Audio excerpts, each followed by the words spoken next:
የገና በዓል የሚከበርበት ዕለት ለምን ተለያየ? ታኅሳስ 29 የሚያከብሩት ሀገራት እነማን ናቸው? አውሮፓና አሜሪካን ጨምሮ በርካታ የዓለም ሀገራት ክርስቲያኖች የገና ወይም የኢየሱስ ክርስቶስ የልደት በዓልን የሚያከብሩበት ከዘመን መለወጫቸው አንድ ሳምንት ቀደም ብሎ ታኅሳስ አጋማሽ ላይ ነው።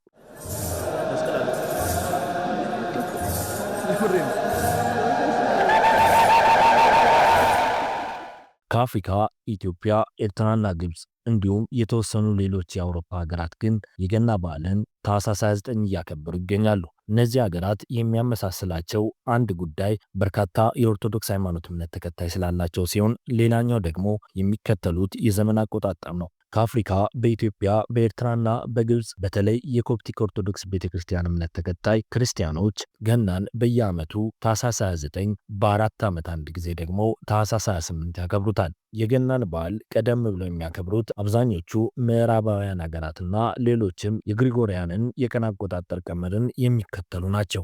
በነገራችን ላይ የግሪጎሪያን የቀን አቆጣጠር የተፈጠረው በፈረንጆቹ 1582 በሊቀ ጳጳስ ግሪጎሪ ነበር። እንዲሁም አብዛኞቹ የቀድሞ ሶቪየት ህብረት አካል የነበሩት ሀገራት፣ የምስራቅ አውሮፓ እንዲሁም የመካከለኛው ምስራቅ ሀገራት ደግሞ በጁሊየስ ቄሳር የተፈጠረውን የጁሊያን ዘመን አቆጣጠር የሚከተሉ ናቸው። በተጨማሪም በርካታ ሀገራት በይፋ የሚገለገሉበትን የዘመን አቆጣጠር የግሪጎሪያውያንን አድርገው ለሀገር አቀፍ በዓላት ግን የጁሊያንን የዘመን ቀመርን የሚጠቀሙም አሉ። ለመሆኑ ታኅሳስ 29 ገናን የሚያከብሩት ሀገራት እነማን ናቸው? አብዛኛው ዓለም የኢየሱስ ክርስቶስ የልደት በዓልን ካከበረ ከሁለት ሳምንት በኋላ ጥቂት የማይባሉ ሀገራት በዓሉን ታኅሳስ 29 ያከብራሉ። ናሽናል ጂኦግራፊክ እንደሚለው በዓለም ላይ ካሉ የክርስቲያን እምነት ተከታዮች መካከል ከ12 በመቶ የሚልቁት ክርስቲያኖች የልደት በዓልን ከቀሪው ዓለም በተለየ ቀን ያከብራሉ። ከሌሎች የእምነቱ አጋሮቻቸው በተለየ የገና በዓልን ታኅሳስ 29 በየአራት ዓመቱ ደግሞ ታኅሳስ 28 የሚያከብሩት እነዚህ ሀገራት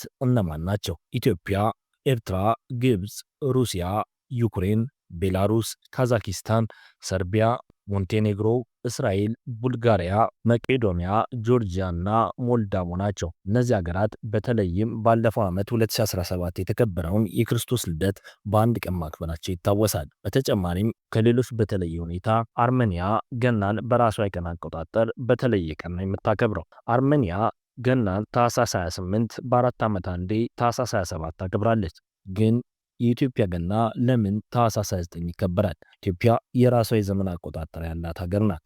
ይህ የጊዜ ቀመር ከኮፕቲክ ኦርቶዶክስ እምነት ቀን አቆጣጠር ጋር ተመሳሳይነት አለው። ልክ እንደ ኢትዮጵያ ሁሉ የኮፕቲክ ኦርቶዶክስ እምነት ተከታዮች ገናን ከምዕራቡ ዓለም በሁለት ሳምንታት ያህል ዘግይተው ያከብራሉ።